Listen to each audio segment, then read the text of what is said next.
حکیمی از محل می گذشت. مردی را دید که چاه میکند. به او گفت: با صدق و مهارت زیاد چاه میکنی، پول زیاد میدهند. 3 تنگه. لیکن از این به خودم همگی 1 تنگه میرسد. 1 تاش را برای دادن قرض خرج میکنم و 2مش را قرض میدهم.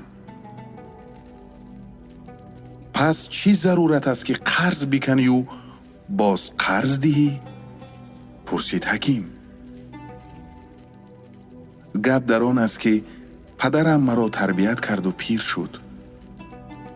اکنون من وظیفه دارم که او را سرپرستی نمایم و قرضم را بگردانم. به پسرم که هنوز خرد است و به تربیت نیاز دارد 1 تنگه می دهم، با امید آن که در پیری قرضش را برگرداند.